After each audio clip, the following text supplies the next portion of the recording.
నమ్మకం లేని వాళ్ళ మీద వాళ్ళకి ధైర్యం లేని, ఆత్మస్థైర్యం లేని వ్యక్తులకి అతను ఒక ఆత్మ లాంటివాడు. అతను ఒక ధైర్యాన్ని ఇచ్చాడు వాళ్ళందరికీ. ఒక మనిషి ఎలా ఎదగొచ్చు చూపించాడు, అతను ఎదిగి చూపించాడు.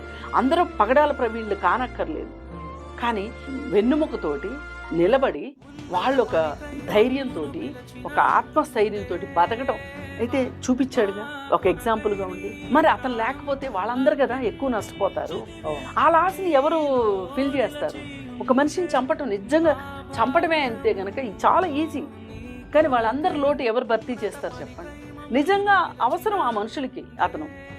మరి నిజంగా ఆ పేద జనాలకి, దేవుడు ఒక తోడు అనుకునే వ్యక్తులకి, వాళ్ళ బాధలకి, వాళ్ళ కష్టాలకి, వాళ్ళ నిర్వేదానికి ఇక్కడ ఏమంటాము, ఒక సమాధానం దొరుకుతుంది, ఒక ఓదార్పు లభిస్తుంది అనే ఒక స్థలాన్ని అతను సృష్టించాడు.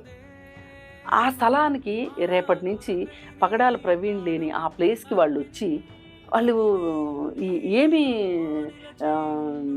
అక్కడ ఒక శూన్యం.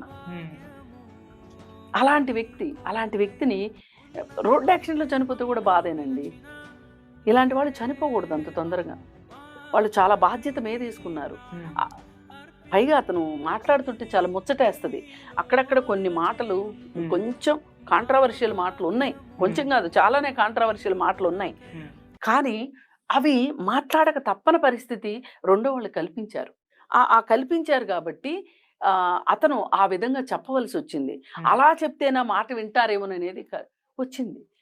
ఏది ఏమైనా సరే ఇవాళ మనం చదువుకోవాలి, నేర్చుకోవాలి, వాదించాలి, తర్కించాలి, సత్యాన్ని బయటికి తీసుకురావాలి. తద్వారా స్వాంతన పొందుతామా, ఓదార్పు పొందుతామా, ఒక విశ్వాసంతో ఉంటామా అనేది ఆ వ్యక్తి యొక్క స్వేచ్ఛ. ఆ స్వేచ్ఛను కాదనే హక్కు